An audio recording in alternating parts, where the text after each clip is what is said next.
بسم اللہ الرحمن الرحیم۔ السلام علیکم ورحمۃ اللہ وبرکاتہ۔ آج 10 رمضان المبارک ہے اور ام المومنین زوج رسول مادر سیدہ بطول سلام اللہ علیہا جناب حضرت سیدہ خدیجۃ الکبریٰ سلام اللہ علیہا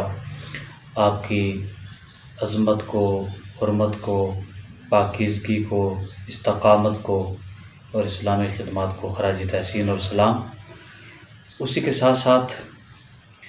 سیدہ خدیجۃ الکبریٰ کے بارے میں حضور سید عالم صلی اللہ علیہ وسلم نے ارشاد فرمایا کہ خدیجہ نے اس وقت میرا ساتھ دیا کہ جب کوئی ساتھ دینے والا نہیں تھا۔ خدیجہ نے اپنا سب کچھ، اپنا سارا مال و زر اس وقت حضور علیہ الصلوۃ والسلام کے قدموں میں ڈال دیا جبکہ اسلام کے لیے اور اللہ رب العزت کی توحید کی شمع کے اجالے کے لیے لوگوں سے کفریہ ادیان کو ختم کروانے کے لیے،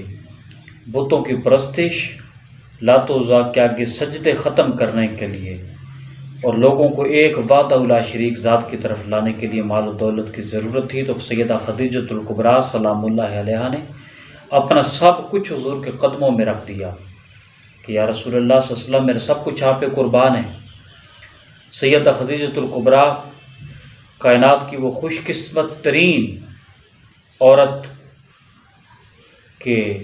جنہوں نے سب سے پہلے نبی پاک صلی اللہ علیہ وسلم کو نکاح کا پیغام بھجوایا، اور جناب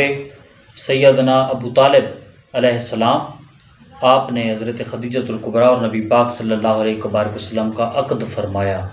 نکاح فرمایا اور خطبہ نکاح دیا۔ تو وہ پہلی خاتون ہیں، خاتون اول ہیں کہ جو حضور علیہ الصلوۃ والسلام کی زوجیت میں حضور کے حرم میں داخل ہوئی، جبکہ اس وقت نبی پاک صلی اللہ علیہ وسلم کی عمر مبارک 25 برس تھی اور سیدہ خدیجۃ الکبریٰ سلام اللہ علیہا کی جو عمر ہے وہ 40 برس تھی، اور آپ بیوہ بھی تھیں۔ تو سرکار نے انہیں قبول فرمایا اور وہ حضور کے حرم میں داخل ہو گئیں۔ پھر آپ کی بطن مبارکہ سے سیدہ زہرا سلام اللہ علیہا آپ اس دنیا میں تشریف لائیں۔ بطول کی گود میں بطول آئی اور پھر اس بطول کی گود میں بھی سیدہ زہرا سیدہ زینب سلام اللہ علیہا تشریف لائیں، سیدہ زہرا کی گود میں۔ تو میں آج ایک واقعہ آپ سے شیئر کرتا ہوں آپ کے وصال ظاہری سے قبل کا، اور اس کے ساتھ آپ سے اجازت چاہتا ہوں کہ جب سیدہ خدیجۃ الکبریٰ سلام اللہ علیہا کے وصال ظاہری کا وقت قریب آیا تو آپ نے حسنین کریمین کی پیاری پیاری امی جان مولا علی کرم اللہ وجہ الکریم کا حرم، کل امت کا مان، کل امت کا فخر، امت کی ساری ماؤں، بہنوں، بیٹیوں کی عزتوں کی رکھوالی جناب سیدہ زہرا فاطمہ الزہرا سلام اللہ علیہا آپ کو بلایا، اور سیدہ خدیجۃ الکبریٰ سلام اللہ علیہا نے فرمایا، بیٹی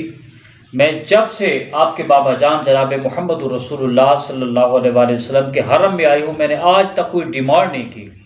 حضور سے کوئی مطالبہ نہیں کیا، کچھ مانگا نہیں، لیکن آج میں کچھ مانگنا چاہتی ہوں۔ تو فرمایا، امی جان اب کیا مانگنا چاہتی ہیں؟ تو عرض کی، مجھے لگتا ہے کہ میرے وصال کا وقت قریب ہے اور میں کسی بھی وقت ارجعی الی ربک، لوٹ اپنے رب کی طرف، تو کسی بھی وقت میں لبیک کی صدا لگا کے اپنے مولا کی طرف پلٹ جاؤں گی۔ تو فرمایا، آج میں کچھ مانگنا چاہتی ہوں پیغمبر اسلام سے، اور وہ کیا؟ فرمایا، میری ایک خواہش ہے کہ جب میں اس دنیا سے کوچ کر جاؤں، جب میری روح کف سے انصری سے پرواز کر جائے، میں اپنے مولا کی طرف پلٹ کے جاؤں، تو میری سب سے بڑی خواہش یہ ہے کہ مجھے حضور علیہ الصلوۃ والسلام کی چادر مبارک یا ایھا المدثر، اس چادر مبارک سے کفن دیا جائے۔ سیدہ فاطمہ الزہرا سلام اللہ علیہا آپ اپنے بابا جان کے پاس تشریف لے گئیں۔ حضور علیہ الصلوۃ والسلام نے اپنی بیٹی سیدہ زہرا کا کھڑے ہو کے استقبال فرمایا۔ یہ وہ بیٹی ہے رسول کی جس کے ایک بال کی وجہ سے اللہ نے سورج کو روک دیا تھا کہ خبردار باہر نہ نکلنا، تیری شعائیں زہرا کے بال پہ نہ پڑ جائیں، جس کے لیے خدائی کے قانون رک جاتے ہیں، بدل جاتے ہیں، اللہ جس کے لیے قانون بدلتا ہے وہ سیدہ زہرا، جن کے گھر کے چکی فرشتے چلائیں،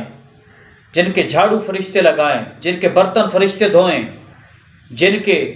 درزی بچوں کے فرشتے ہوں جبرائیل امین، جن کے جنت سے کپڑے لے کے آئے وہ زہرا، جس کے استقبال کے لیے کل نبیوں کا امام کھڑا ہو جائے وہ زہرا۔ اور پھر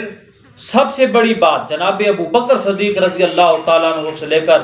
جناب علی المرتضیٰ کرم اللہ وجہ الکریم تک، اور علی پاک سرکار سے لے کر سلمان فارسی اور بلال حبشی تک، سارے کہتے ہیں فدا کا امی و ابی یا رسول اللہ صلی اللہ علیہ وسلم، یا رسول اللہ ہمارے والدین آپ پہ قربان ہو جائیں۔ لیکن نبی پاک صلی اللہ علیہ وسلم جسے خود فرمائے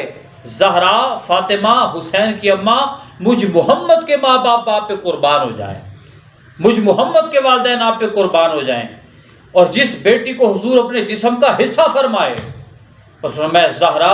میرے ماں باپ آپ پہ قربان ہو جائیں، اس سے بڑھ کر کائنات میں محبت کی کوئی مثال نہیں پیش کی جا سکتی۔ تو سیدہ زہرا حضور کی بارگاہ میں عرض کی یا رسول اللہ صلی اللہ علیہ وسلم، امی جان نے یہ ڈیمانڈ مطالبہ کیا ہے، ریکویسٹ کی ہے کہ مجھے مرنے کے بعد آپ کی مبارک چادر کا کفن نصیب ہو۔ سرکار نے فرمایا زہرا لوٹ جاؤ اور امی جان سے فرماؤ جب آپ کا وصال ہوگا تو آپ کو یمن اور شام کی قیمتی چادروں سے کفن دیا جائے گا۔ جب سید خدیجہ الکبریٰ نے یہ جملہ سنا یمن اور شام کی قیمتی چادروں سے کفن کا، تو آنکھوں میں آنسو آ گئے، رونے لگی۔ فرمایا زہرا اگر میرے مائنڈ سیٹ میں، میرے نزدیک یمن اور شام کے چادروں کی کوئی اہمیت ہوتی تو میں کبھی بھی رسول اللہ کی چادر کے مطالبہ نہیں کرتی۔ میں نے نبی پاک صلی اللہ علیہ وسلم کی چادر کی ڈیمانڈ کفن کے لیے اس لیے کی ہے کہ جب میں قبر میں جاؤں گی اور فرشتے مجھے سوال جواب کرنے کے لیے جب آنے لگیں گے، جب جنت اور دوزخ کا فیصلہ ہونا ہوگا، تو جو چادر رسول جب میرے بدن پہ ہوگی اور اس کی خوشبو جب جنت تک پہنچے گی، نکیرین تک پہنچے گی، فرشتوں تک پہنچے گی، تو فرمایا وہ ادب کریں گے، احترام کریں گے، اور مجھے جنت نہیں جانا پڑے گا بلکہ نبی پاک علیہ السلام کی چادر کی خوشبو سونگ کر جنت خود میری طرف چل کے آئے گی۔ تو یہ محبت تھی رسول اللہ سے خدیجہ الکبریٰ کو۔ اللہ تعالیٰ سیدہ خدیجہ الکبریٰ کی عزت کا صدقہ ہم سب کی ایمان جان مال کی حفاظت فرمائے۔ جتنے مسلمان لاک ڈاؤن کی وجہ سے پریشانی کا شکار ہیں، اللہ سب کے مشکلوں کو، پریشانیوں کو، مصیبتوں کو دور فرمائے۔ بہت شکریہ۔ والسلام ورحمۃ اللہ وبرکاتہ۔